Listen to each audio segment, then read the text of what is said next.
So I'm very pleased to welcome you all to yet another one of our webinar series. My name is Anna Trendafilida. I'm the Canada Excellence Researcher in Migration and Integration. And today we are having a webinar on, with a provocative title that our communications team has invented, Is this the end of the global elite or the global migration elite? Before I introduce the webinar, I'd like to start with a land acknowledgement. This webinar is of course virtually hosted, but we are based in Toronto. That is the Dish with One Spoon territory and the traditional land of the Anishinaabe, Haudenosaunee, and Mississauga. And the Dish with One Spoon means that the dish is the earth, and we share in this earth with one spoon. So we're all invited to share the natural resources, and in respect, in peace, and in solidarity with one another. And newcomers are welcome to this land by the traditional tribes. I have to acknowledge that I'm a settler in this land, and I'm still struggling to understand my responsibilities. And this is particularly a moment in Canada and hopefully also worldwide that these issues are coming to the front and need to be more better addressed and discussed. Without further ado, I'd like to turn the floor to our webinar presenters today. So this webinar today is not just about highly skilled migration, it is about elite migration. It is about perhaps those people that we read about in the media or hear stories or even watch because we're interested in classical music, in ballet, or in different sports. And we don't necessarily think of them as migrants. Of course, it's also about those migrants, those really highly skilled that are usually, again, not labeled as migrants, but they're labeled as expats. And that's very interesting in terms of the terminology. And that may, move between countries and live very transnational lives. And the webinar is more specifically about how the pandemic has appended or interrupted this transnationalism and what have been the effects for the people involved, but also for the whole migration systems and policies. Having said that, I'm very pleased to welcome our three experts, panelists. I'm very pleased to have on board Agnieszka Weiner, whom I've known for many years, and we have also collaborated in the past when we were both based in Europe, and it's great to also now be based and collaborate in Canada. Agnieszka is now based in Ottawa, and she's an adjunct professor at Carleton, but she's also involved on highly skilled migration policy in the wider sense, and she can tell you more about this aspect, and also her having two hats, one in academia and one in more policy and governance. Our second speaker for today is our senior research associate at the CERC, Irina Isakian, who is an expert, among other things, of course, on highly skilled migration, gendered patterns, and specifically now elite migrations with an emphasis on the arts, like opera and ballet. And our third speaker is Geoffrey Coe.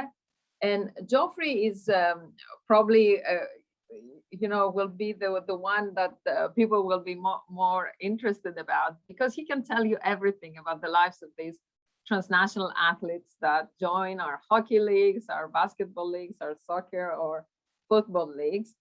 Geoffrey is based at the University of Kent in the School of Sport and Exercise Sciences. And he's, of course, an expert on sports, but also particularly looking at these transnational mobility patterns of elite athletes.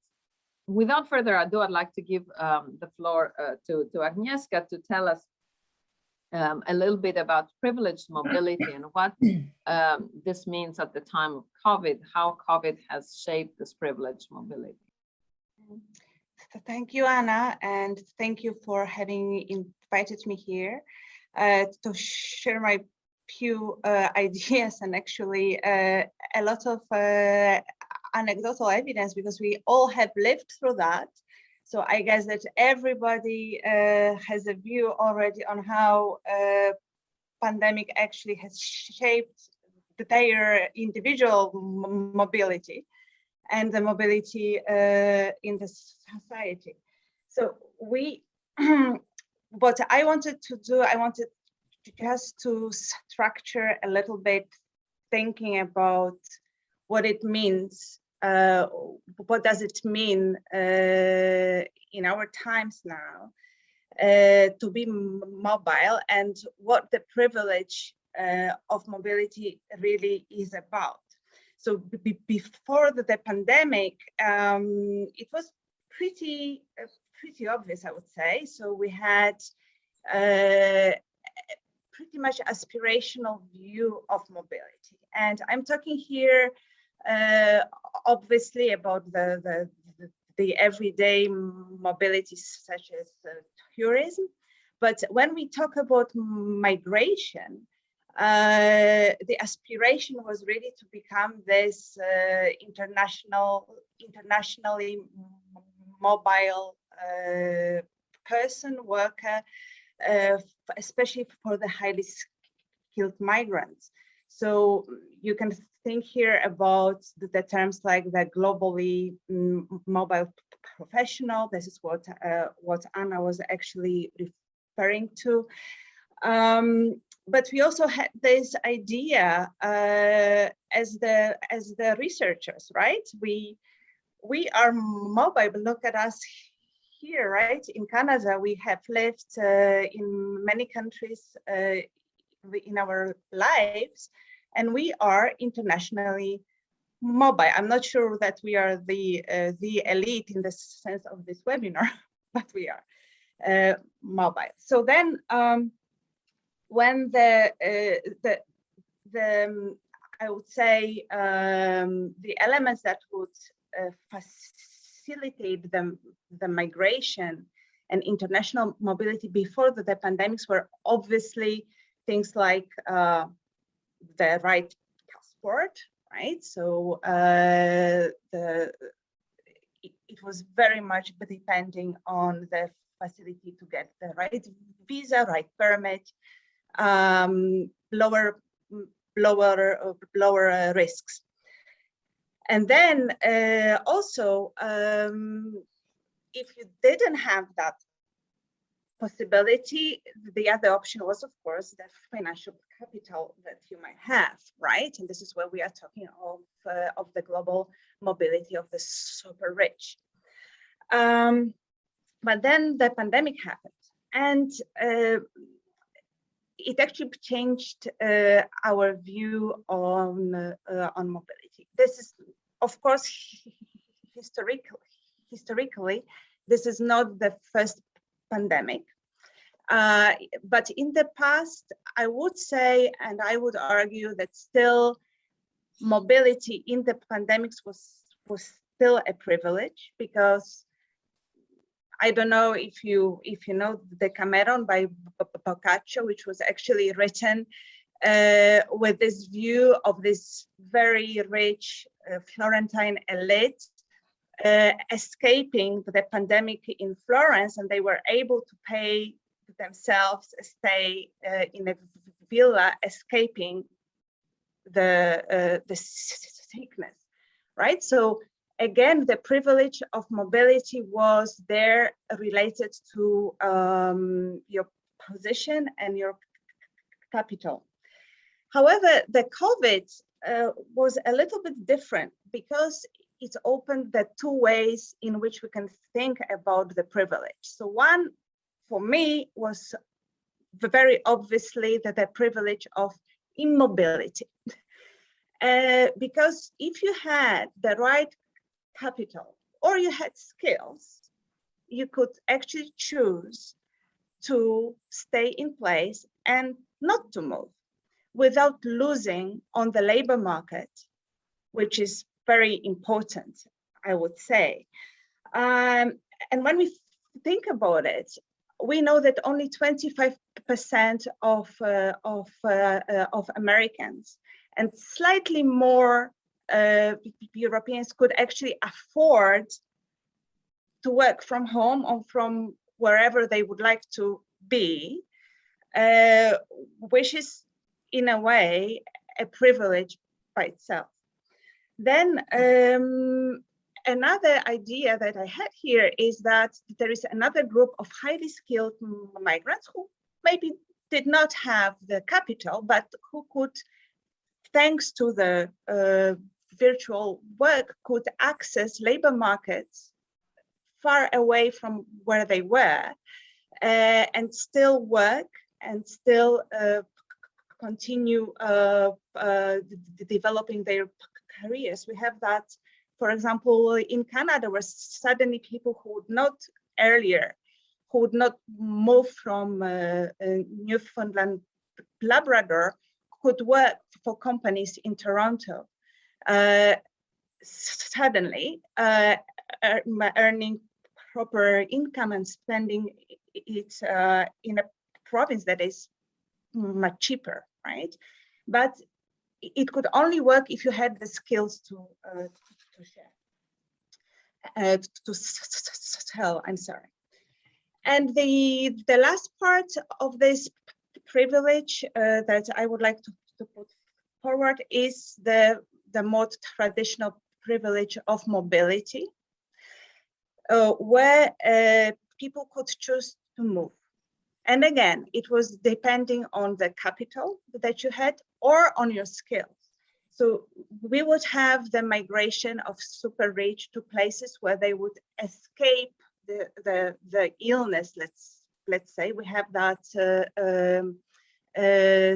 studies about the migration of super rich Asians to Singapore, for example. So this is more or less the traditional privilege of mobility in the pandemic times, you know, like the Cameron many centuries ago.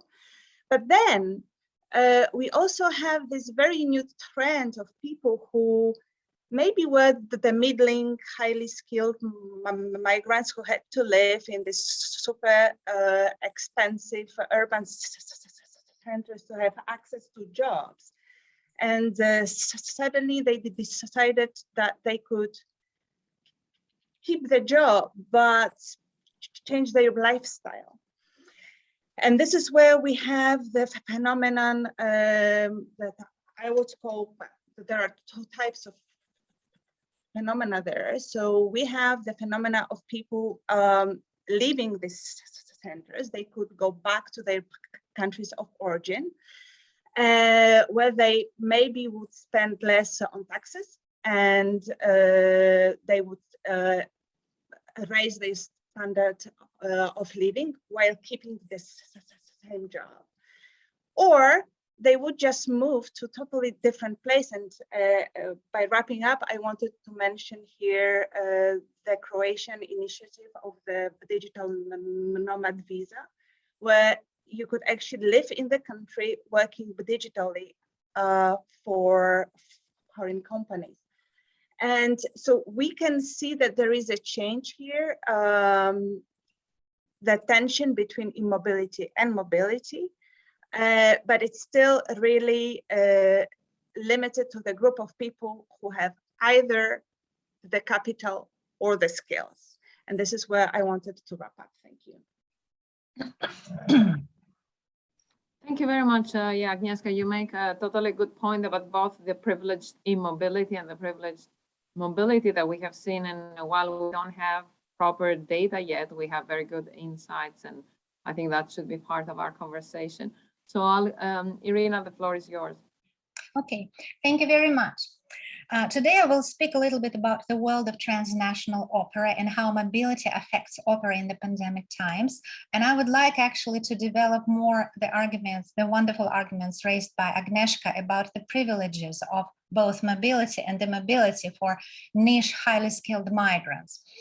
If you look at the world of opera, it doesn't mean that any opera singer is a migrant or transnationally mobile. There are many opera singers who still live in their countries of origin, but there is another kind of opera singing career, younger people who dream of being transnationally mobile, employed in elite theaters like Maria Callas or Anna Netrebko, the transnational elite world of opera, or the elite migrant opera singer. And the main peculiarities of this transnational elite operatic profession, which is different from just operatic profession in the countries of origin, is that they embody Christopher Lash's definition of transnational elite. They're young, relatively in their 30s, maybe early 40s. They are highly educated from various global conservatories. They speak several languages, which is a prerequisite in any conservatory. Singers do speak several languages, lingua franca Italian for them, and English also. They are distributing global remittances like money through the beneficiary concept, supporting refugees, victims of war, or global aid escapes, supporting politicians, and just mass cultures, like, for example, supporting views of Putin or Fidel Castro, if we look at the Alicia Alonso. And the thing is that there is epistemological or ontological contamination. When one of the elements is broken, just all the other elements are affected. If you deprive these people of an ability to travel through theater to theater, everything will be contaminated. Their languages will collapse, their network will be destroyed, their remittances will not be as efficient as before. Even if they, for example, stuck in the country of settlement like Italy or Germany, everything will be contaminated. What actually happens? If we look at figures like Maria Callas or Anna Netrebko, their lives are not changed a lot by the pandemics. Having survived the short period of lockdown, they are now very well adjusting to the post-pandemic recovery. They have still intense transnational schedules of travel. They live in between 3 or 4 countries. They are supported by agents, networks, things like vaccinations, quarantines. This becomes just a normal routine, like the same as arranging the work permit. All this is done by the network. Still, there is another category of less famous aspiring opera singers who travel in between countries, who are employed in second-layer theaters, and who try to climb up the ladder of operator career. They have no resources at the moment to deal with the biopolitical requirements of the pandemics, which are vaccinations. So, for example, to travel from theater to theater, to be employed in Italy, then in Germany, then in China, then in Russia, a transnational elite opera singer has to be properly vaccinated now because, for example, vaccines like Pfizer, Moderna, they may not be recognized in Russia or China. And if the person like that goes to Russia or China, he or she will have to undergo quarantine, which is also costly. So the question is, who will actually cover all these expenses? Who will arrange all these papers? The person without money, without funds, a young artist, is not able to confront such challenges. And the networking agents are not really willing to support such expenses because they don't know whether investing in such talent is worth such investments yet. So this is what the aspiring artists complain about. They say, my life is literally ruined, artistic life, because I cannot move anywhere. I'm stuck in Italy, and so what? I'm not wanted by agents. I'm not wanted by other theaters. Another thing is that the digitalization component, like, for example, sending CDs, is not a valid substitute because younger singers complain that agents, concourse organizers do not actually pay attention to CDs of unknown people.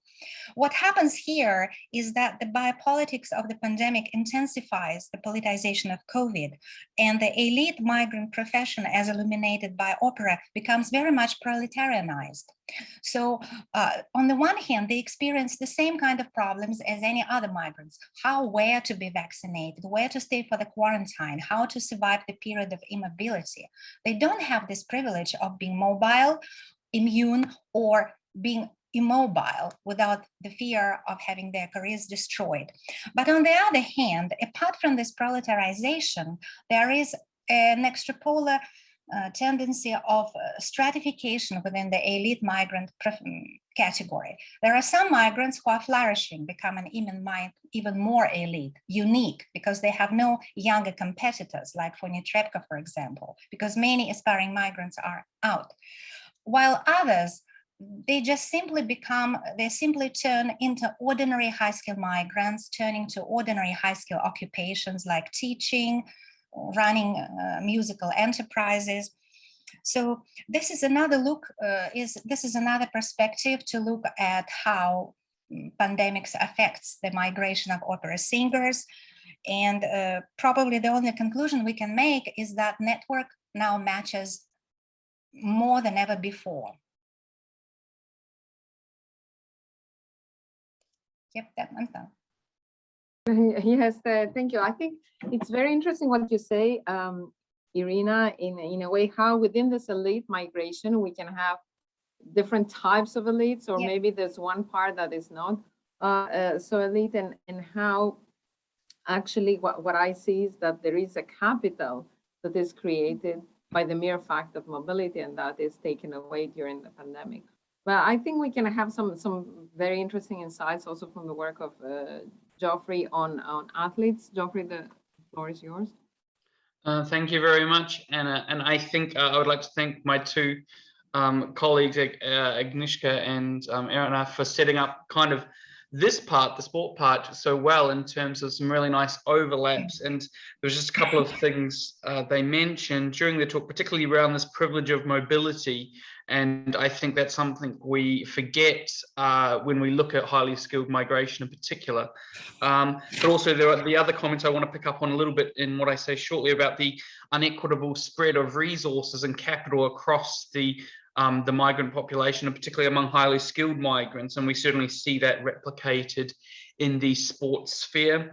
And then I think what was quite novel and something I hadn't really thought about in terms of the sports workers was this destroying of these sort of auxiliary or secondary financial networks that they're actually supporting. So thinking beyond the sports migrant, thinking beyond the migrants themselves, and looking at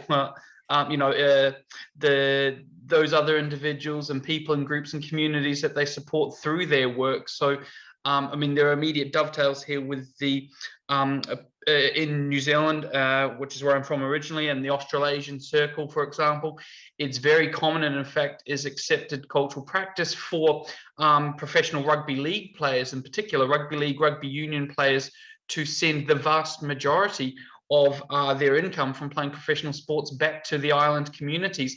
The paradox being that actually those island communities, for cultural reasons, then also return almost equal amounts of remittances back to the players and back to the home community. So you have this two-way flow of trade. So that was a sort of a side issue, but it kind of, as you were talking about, it just prompted me to think about those sorts of issues, because we see some of those overlaps in sport. And I guess through my work in sport and some of the things that we've been attuned to, there's a couple of key features there that I want to pick up on today. And one of which is, the first thing is we're still going through the pandemic, and so we don't yet have enough empirical research evidence to really know enough about the detail. And that's certainly one of the things I call for in the blog, is for a lot more concentrated effort to look at the role and the consequences that COVID has had on the whole range of sports workers, because we also know that the effects haven't been equally distributed, and not all athletes or sports workers, and I use the term sports workers to also include coaches and managers and agents, other people that are part of those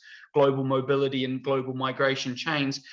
We don't know the extent to which there are huge variances across sports. So sports that are fairly well funded, well paid, well structured. So for example, professional soccer, rugby union, cricket to a degree, what we might call the mainstream sports. We know that athletes within those systems have considerably greater financial resources at their disposal than athletes that are and sports workers that are participating in sports at the other end of the spectrum, you know, minority sports or less mainstream sports, or sports that are not part of government funding programs. So they don't have the same access to the financial resources and opportunities, and also the networks that would enable them to either return home or to migrate somewhere else to more amiable playing locations. And that was certainly the case in our research in China, for example, where you have players playing in a couple of sporting codes, Australian rugby league football, rugby union, and also football, which are not mainstream sports in China at all. And in some cases, those athletes were able to return home to their home countries, to Australia, to the UK, to New Zealand, but many were unable to. And the reason also that many were unable to relocate or return home was because their residency in those countries was tied not to their sporting contract, but actually their employment in other spheres. Many of them hold jobs in finance and economics and banking in local government or in the corporate and business sector. So they're in residence in those foreign locations on different visa categories. So the decision to go in is not just a decision to give up sport, but it's a decision to give up the wages and the salary that comes with their other occupation. So I think particularly when we think about sports worker, we think about sort of highly skilled sports workers migration, it's not always athletes or individuals that are on these large scale contracts. It's a very mixed bag, and I think it's exactly what Irina was saying about the stratification and diversification of the migrant sphere. There are huge differences.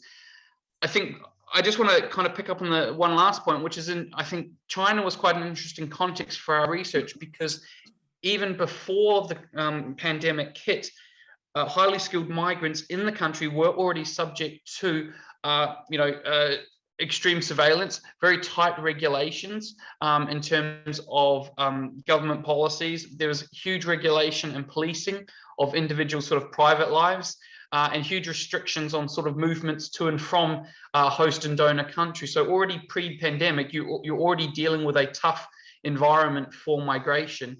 And China's also interesting because although it seeks to attract international highly skilled migrants, and the state has invested a lot of money over the last 30, 40 years in making China seem a cosmopolitan destination, it in fact isn't considered a migrant destination at all. In fact, less than 0.1% of China's population would come under the highly skilled migrant visa category that we looked at. But nonetheless, it's still a significant destination. What we found with our research is that, just lastly, is that the pandemic not only affected the drying up of leagues and playing, so athletes weren't able to participate, the sports competitions stopped, they couldn't train. What was interesting was that it led to a drain in talent, that actually those athletes that could go back for whatever reason or chose to go back, the league, not only did the talent and the sport competitions dry up, but there were key stakeholders and key knowledge and expertise that were in terms of the management and the day-to-day structures and the financial people that had the financial and social capital to make sport happen in the country and who had really been key drivers. They also went, and with that you're left with the case of having to start back up a whole lot of practices and networks beforehand. And the other thing is that the social networks associated with the sports themselves were just as important for these highly skilled migrants as playing the sports themselves. So when you had players with the ability, or sports workers with the ability to return home, that dried up also the social network. And then we're getting into sort of the effects of extended isolation and extended difficulties with people just trying to eke out their existence in these migrant destinations. So yeah, to summarize, a really complicated picture of sport migration, certainly not universal. We certainly see the privileging of mobility in a whole range of different ways. But yet we're still seeing the effects. And I think I mentioned in the blog, lots of athletes have chosen to retire from their sport early, have chosen to stay either in their home country or actually in some cases stay abroad, where the opportunities for competition and the ability to compete is better because there are less restrictions. So for example, in Europe, which is much more open in terms of sporting competition, touch wood, at the moment. So huge variances, but yet we need more sort of empirical evidence to tell us about some more of these consequences. But I'll leave it at that for the time being. This is fascinating, Geoff, and I would never have imagined that some of the athletes have also other jobs, and also, again, as an amateur kind of person that watches some of these known sports, yeah, we have heard a lot about, actually, I myself know more about soccer and European soccer, and how, for instance, some Chinese rich people have bought, have either attracted players to China or sought to buy. Actually, I understand, for instance, that Milan, the soccer team of Milan, belongs now to a Chinese company. So it's very interesting also to hear more about these networks. So the floor is open for questions and answers, and for questions and comments, and we will try to provide answers. I think I'll take, I mean, I've written also mine in the chat out of a concern that I don't get the privilege to ask my questions first. So I think I'll take a couple of questions already from the chat. I think one pertains to perhaps some of the things that you were saying, Geoffrey, but also maybe Irina wants to react, which is if you have some information about what happens to people who have seen their visas expire, and whether they, you know, what kind of treatment they had, particularly in their employment in arts and sports, assuming they are elite migrants, and related also the question of visas and paperwork about how do we see people traveling, for instance, particularly in the case now of the UK not being part of the EU anymore. Have we seen any interruption of these transnational networks? So I think both questions are also asking about the relationship between the migration category, the status, and so the legal status and the more symbolic, or if you want, socioeconomic status of being an elite migrant. So Jeff first, and maybe Irina after. Yeah, thank you. Yeah, I think anecdotally, yes, there is evidence that the visa restriction is an issue. What I will say is that actually the concerns over visas with sport migrants is a peculiar case, because often sports migration, particularly in the UK, for example, but also New Zealand, Canada, Australia, they actually have their own often migrant category. So if they are coming, and this is where you see mobility privilege. So if they are coming, for example, with a Premier League football team or a soccer team, they have, again, not only agents and the club will facilitate it. In fact, actually, the athlete has very little to do with their own visa. It's very no different to how in other, so if you're in a high-end banking position, you're in the world of corporate finance, that all of your visa paperwork is taken care of. So actually they have very little issues there, and this is certainly the case for the Brexit and the EU as well too, because the case is made that these are exceptional athletes who can, you know, so they come in under a different category than a normal standard EU residency permanent, you know, visas. So we haven't seen to the same extent. So athletes remain in this privileged position, but nonetheless, other athletes in other positions for small, you know, for minority sport or for sports. I mentioned this actually in the conversation I had with Nadine earlier today about in Eastern European bloc countries, which is where some of our research, in the Balkan and the Baltic states, for example, where the funding isn't as great, the access to agents isn't as great, the access to networks to help facilitate, for example, the cost of having a visa agent who can facilitate your visa process for you and kind of smooth and work through the paperwork. Some athletes don't have access to that, particularly if they're athletes just starting out as well too. So we are seeing those differences in sport. Again, a very mixed picture as well. But what has happened is a lot of athletes have just had the money and means at the professional level to go back to their national organizations, their national federations, and ask for support and resources. But again, we're not seeing too much hard evidence, and it would be really interesting to see what some of those issues were, and if they were, you know, what was going on behind the scenes for some of those negotiations. That's very interesting what you say, yeah, and I wonder whether it is the same in the opera, because I take note of the fact that the transnational sports industry is perhaps organized in a certain way where the clubs, there are the clubs and there are the agents, and you know, this is how the whole network works. I wonder, Irina, whether this is similar to what happens, for instance, in the opera industry. Yeah, well, just in certain ways it is very similar, because the world of transnational opera, of those who seek this elitist career, is very well networked. Maybe not through clubs, but through various informal networks associated, like each let us say respectable aspiring transnational operatic migrant has a particular network circle, which is inclusive of the pianist coach, by all means, and this person may not be located in the country of settlement. Like you are Russian living in Italy, traveling all around the world, your pianist coach may be based in Moscow and Kazakhstan. And if you have resources, you travel to him or you invite him. And I would like to mention that because opera world is like the world of sport. It's the world of body production. Voice is the particular function of the body. People like pianist coaches, or like just coaches, for example, Geoffrey better knows, they are vitally important for the artist, because it's not the same with whom you work, who trains your body, who trains your work. So imagine that you as an artist are all right with all the papers, with all the vaccines, but your pianist coach is not all right, sticking somewhere in Russia. She or he cannot be vaccinated or has no papers. You have no access to this pianist. And in 2 weeks, you have to present a new role. The question is, with whom are you going to practice it? Just to anyone else? It's not easy to find a replacement. It's just like replace your leg or arm. It's not an easy process. Another thing which Anna asked before, to what extent UK-EU relations impact upon the mobility of opera singers. Honestly speaking, in terms of visas, work permits, it's the same as before. What is an impacting factor is vaccinations, quarantines.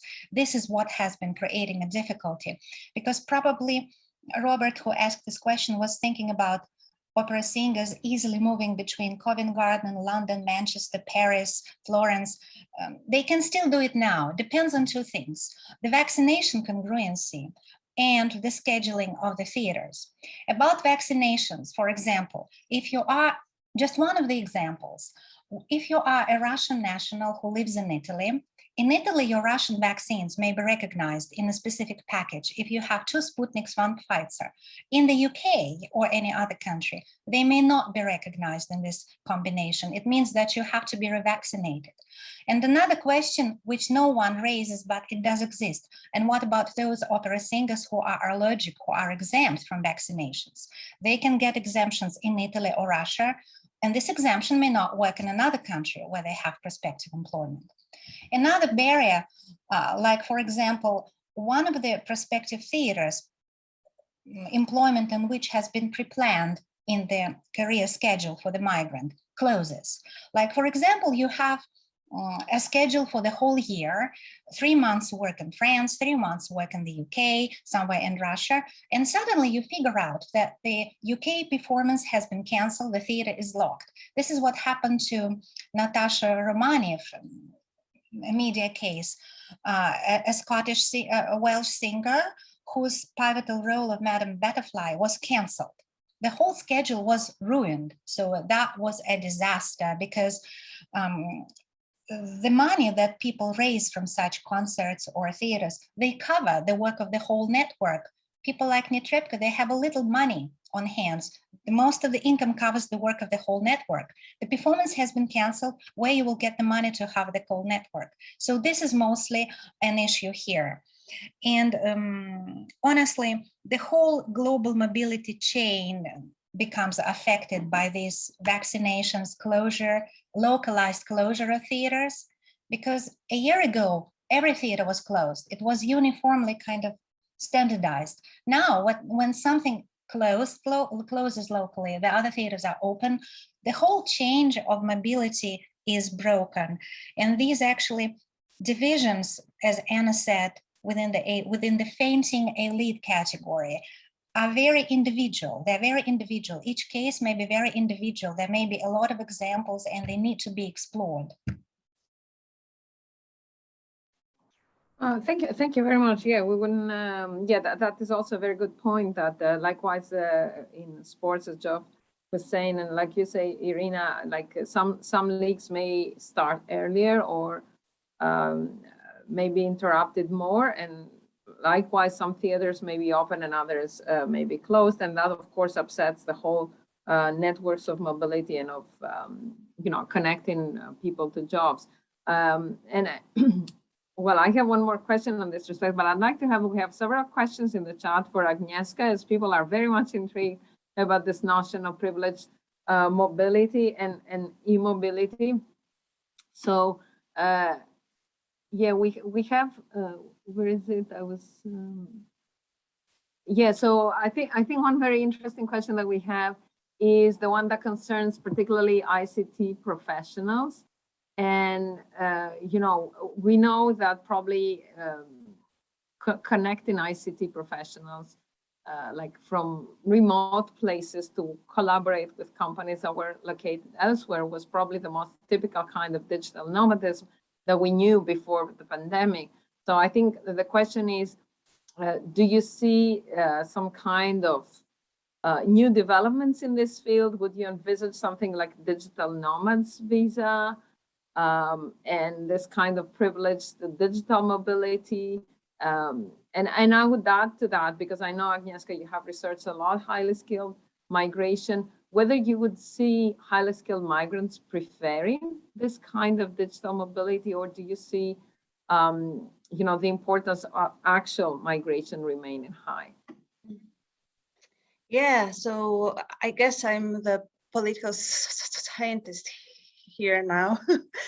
I just want to, because this is how I approach the highly skilled migration. It's more from the point of view of the labor market and the policies in place.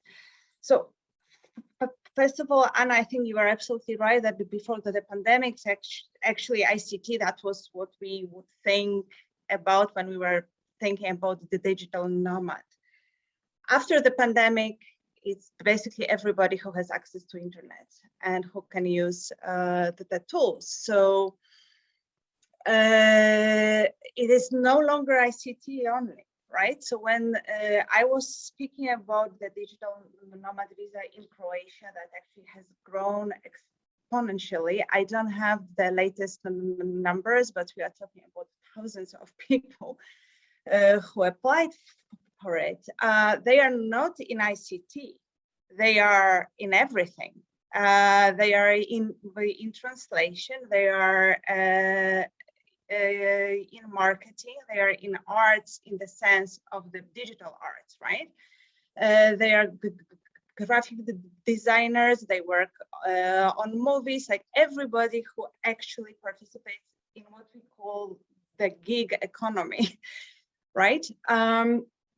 Because they are not necessarily employed, and this is important, right? They are maybe working on contracts, and this is where we are talking a little bit about the group that is similar to what Irina and Jeffrey were talking about, that we have this division between this, what I would call elite migrants, which is a very small group of a bigger group, right? The rest of us being a singer who is not Maria Callas, being an athlete who is not Lionel Messi. We are so-called middling migrants who are highly skilled, who have income, who have proper job prospects, but who may not achieve the lifestyle that they would wish, and who have to deal with the post-pandemic reality by themselves, right? They don't have agents, and however, they might have networks, as actually Irina underlined. So I would say that I think that what Anna also asked me at one point was the future of this. And we don't know, right? Because half a year ago, even 3 months ago, I would say, yeah, you know, we will have more of the privileged immobility. So this possibility for people to choose where they want to work and how, that will be really welcome for the, especially for the middling migrants, I would say, because basically you would earn more money while spending less, right?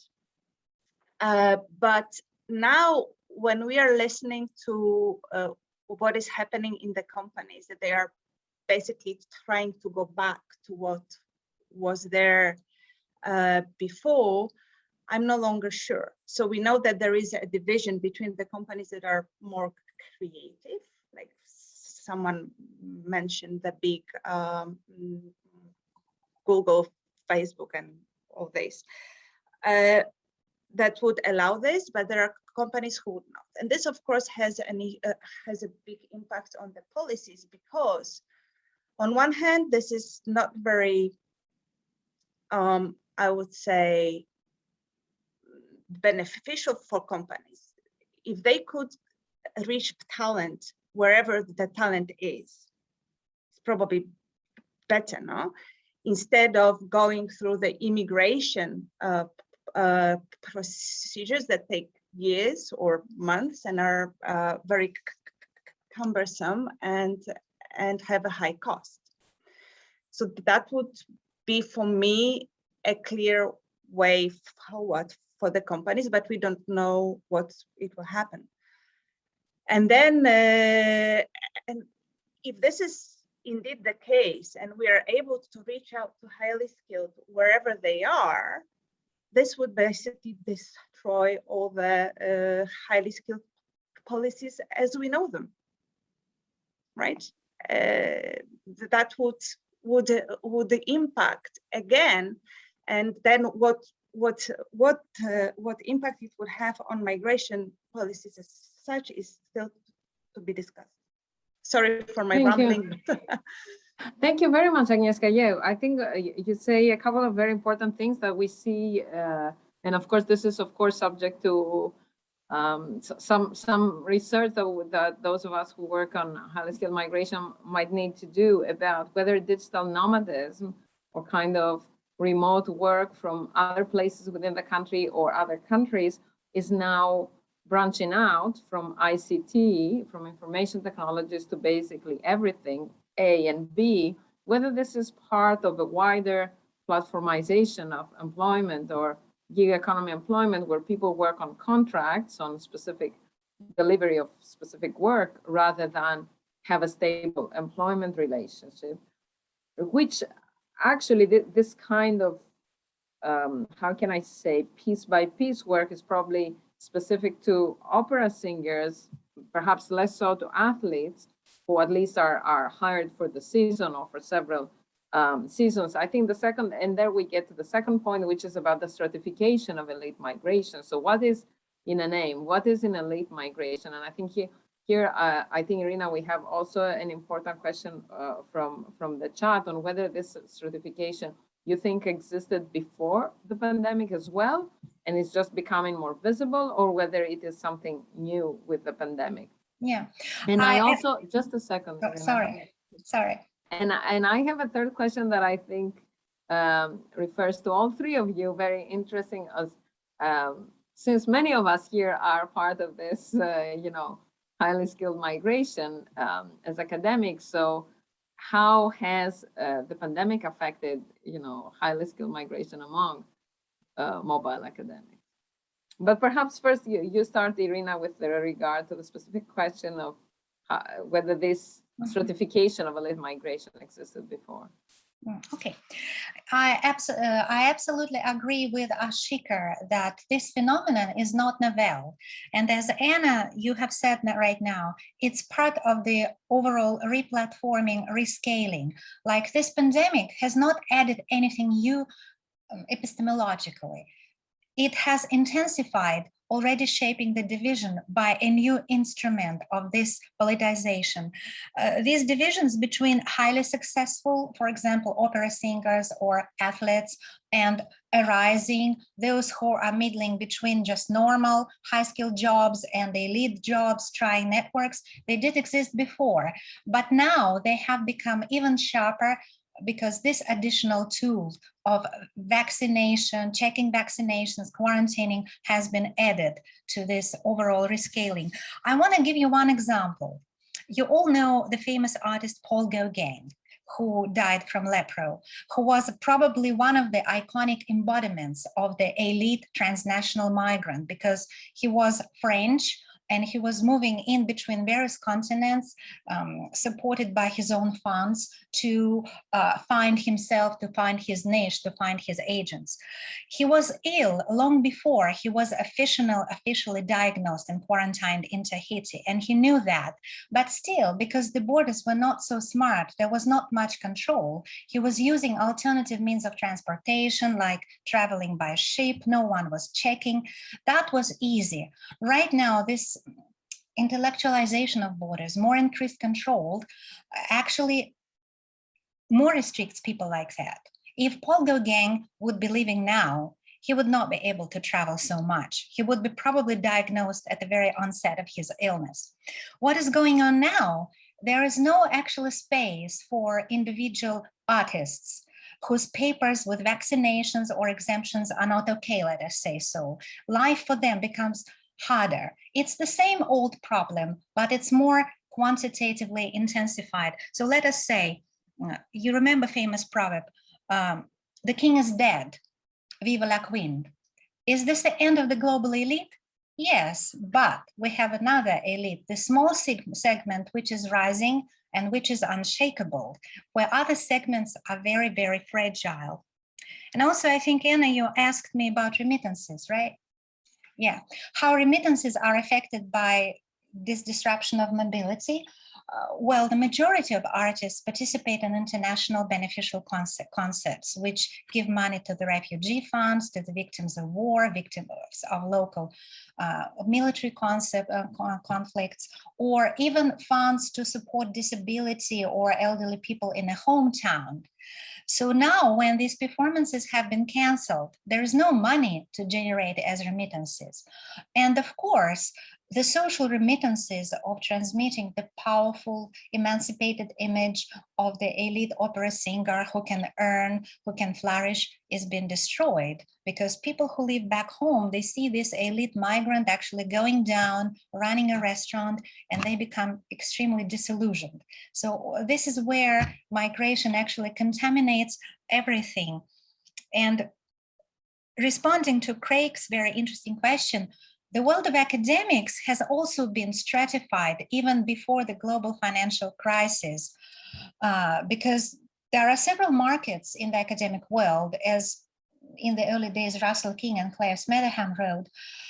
There are established academics who managed to reach the professorial positions by the age of 40. There are academics who stick on research positions and temporary contracts, and they feel extremely vulnerable, which is perceived in the migrant world. I guess this is the same as before, but maybe more intensified by this COVID post-pandemic recovery, which makes it very difficult for those who have been out of the saddle to come back. It's interesting to see these parallels. Yeah, good point, Serena. I'd like to have Jeff's and Agnieszka's reactions also to this last question. Yeah, thank you. And maybe I can just chip in there just to kind of, there's so much there that's going on, and it's really fascinating. And I just want to pick up, I saw a couple of questions in the chat, one of which was Ada's comment about looking at gender in sport. And I just want to make sure that I just, we don't know yet that there were gender differences. We don't yet have enough data, but we can suspect, because we already know that there are differences in salary and there's already a polarization there in women's experiences at the professional level, that there is and has been a significant effect. So we can kind of do a little bit of theorizing. And then the point about immobility, I think, is an interesting one from a sport perspective, because in a sense, you could argue that athletes have this ability to just sort of pick up themselves, and their body is their tool, their body is their work and labor, that they can produce mobility, they can produce work in a variety of different contexts. And I think that is the case for some athletes who are able to, or who have the right social networks, the right social resources, and are well equipped to kind of pick themselves up and locate. For example, within Europe, we know where the movement of athletes is a lot easier, that they can do that relative, even with countries that have had slightly different COVID restrictions and policies, that is a lot easier. It's a lot harder for athletes who are on lower salaries, on short-term contracts. You know, sport contracts tend to only be season to season. You're very lucky if you're in the professional sector and you have a contract that's longer than, you know, the duration of a year or a couple of years. So there's that kind of play on. And I think the other point about the entourage, you know, it's not just about the athletes' mobility. We know, for example, that we have cases, or the Tokyo Olympics, for example, is the best case, where athletes were competing, you know, a large number of athletes were competing without their own coach, without their own mentor, without their psychologist, their physiotherapist, their nutritionist, their support teams. Both the IOC and the National Olympic Committees made efforts. They were forced to restrict the number of traveling delegations. The interesting side point is where that's become particularly problematic is with disability sport and with high performance para sport, which is my other research area of interest. One of my students, he is a coach of para judo in Europe and in the UK. And typically when a blind or partially sighted athlete competes, they come with not just their coach, but they have also a whole support team that is facilitating them off the pitch in terms of helping them check into the hotel with their baggage, all of those other features. But in the past, and also those support people work on a one-to-one athlete, but with the regulations with COVID and pandemic, they've been restricted to one support person looking after a whole team of athletes that they don't have an association with. So it is actually tangibly affecting how athletes are participating or able to or not participate in their work. And because of that, athletes are then making decisions about, is my future in this sport secure? Is my future as a high performance, highly skilled labor in the sport, is that sustainable? And as we've seen in the stories in the blog, lots of athletes are choosing to retire. So there is that, which I think is very interesting when you look at some of the other avenues of sport, that it is having these sort of ongoing effects, you know. And also my student who's coaching, he's flying back all across Europe to various championships, and he's having to pay for very expensive PCR tests out of his own pocket. I mean, he's currently doing his master's. He's a student coach, I guess, or student sports work, you know, part student, part international sport coach, and having to fork out £200 and £300 at a time for these tests, some of which he gets reimbursed, but also the timing of the testing, the timing, you know, of when he can fly, when he comes back, if he has to quarantine. The situation is still very fluid, where countries can shut down, and it's very difficult. So there's that to contend. The last point is just about academic mobility. And I think I'm so glad it was raised in the discussion, because I think there is a paradox and there's a great irony that we're sitting here talking about international sport or opera migration or in other fields that actually our own experiences are deeply affected by, and I guess the perspective that I bring to my research is really affected by my sensitivities about being a migrant. Even before COVID, I was, you know, and I am still, you know, I was under a tier 2 sponsored work visa. My existence on the UK for the better part of 7 years was contingent on my employer deciding that they wanted to keep me around. And so there was that. I mean, it was not a foregone conclusion. But all the while you have that hanging, this kind of sword of Damocles hanging over your head. I'm now a permanent resident, but at the same time, the precarity of HE in the UK is such that that even doesn't guarantee you, you know, I have the equivalent of also tenure, I guess, for our US and Northern American colleagues, but that's no guarantee. But at the same time, I'm my own, you know, my place of residence, well, my home, I don't know, I've been here 11 years, is back in New Zealand. And at the moment, I don't know if you've seen the news, but that is one of the hardest countries to both get into and get out of at the moment. So it's over 2 years since I went back. I'm married, I have my wife, you know, we're settled here in the UK, but in terms of my own trajectory as my own thinking down the line, in terms of the decisions I make about when and where I go and how I go and can I afford to go. I mean, you know, even a trip back now would cost me in the vicinity of, I don't know how to do the North American conversion, but the equivalent of around about £5,000 to £6,000 if you copy in, you know. So even for me on a fairly decent salary, you know, under that highly skilled migrant category. So I think it's interesting that we speak and we are mindful of our own, you know, our own positions of privilege within these debates. But it is fascinating. But I'll just kind of end on my final point, that it is really so inconsistent, the picture with, and I can't remember which one, Irina or Agnieszka, whether you raised it, that, you know, elite migration, this group of elite migrants who are able to do all of these wonderful and just move in, jump on the yachts or planes, is so different from the vast kind of stratification and diversification of highly skilled migration across the sector. And I think this is what the discussion today has so nicely highlighted. Thank you very much, Geoff. Yeah, I think a lot of people in this virtual room share Thank you. your, I guess is the share your thoughts and reflections. I'll take you out of the embarrassment, Agnieszka, to make some advertisement of Agnieszka has co-authored the reader on highly skilled migration in the MISCO Spring Year series. And actually, I think she discusses some of these issues that we have been discussing today, not on elite migrations, but actually on what's in the name of highly skilled migrations. And I know several people in this room, including Ashika and Irina, have also tapped into this, and also the gender dimensions of this.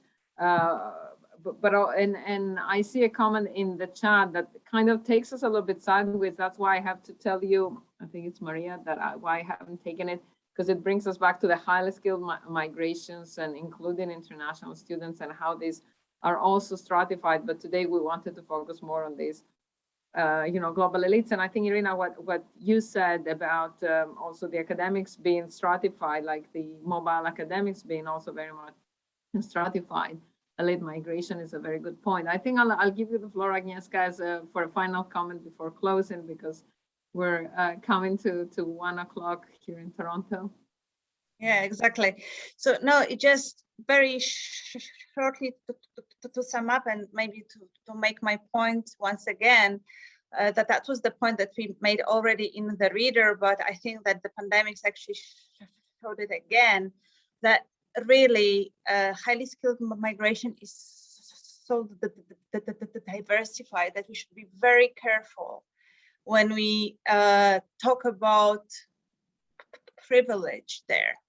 There is privilege of the skill that does not necessarily come with the privilege of finance, I would say. This is one thing. And then it also depends, as we argued before, on the country of origin. So the privilege will be different for a highly skilled coming from Russia, maybe, or from India, than the privilege coming from New Zealand or Canada or France, right?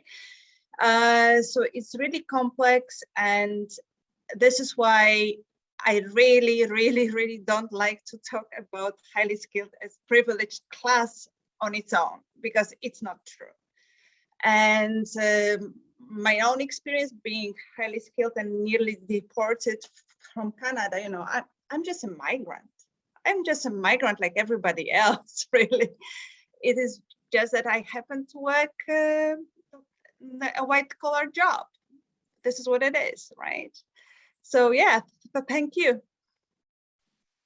Oh, well, thank you all. Well, I need to say that we're not just a migrant, because we study migration. We know there's really very, very difficult situations and very harsh conditions that usually even international students who might be among the more vulnerable, the highly skilled categories do not face. But I think you're pointing out to something else, that who is highly skilled in terms of their skills and education credentials, and whether you work in a white collar highly skilled job or not, it's another discussion. But I think we had some very interesting and not usually discussed insights today, thanks to the three of you, about what are the global elite migrations and how they have been disrupted by the pandemic, and also to the contradictions and the tensions between migration statuses, transnational professional networks, and then actual and symbolic elite status. Without further ado, I want to thank you all, all the audience, for being with us today, and until the next webinar, have a great afternoon.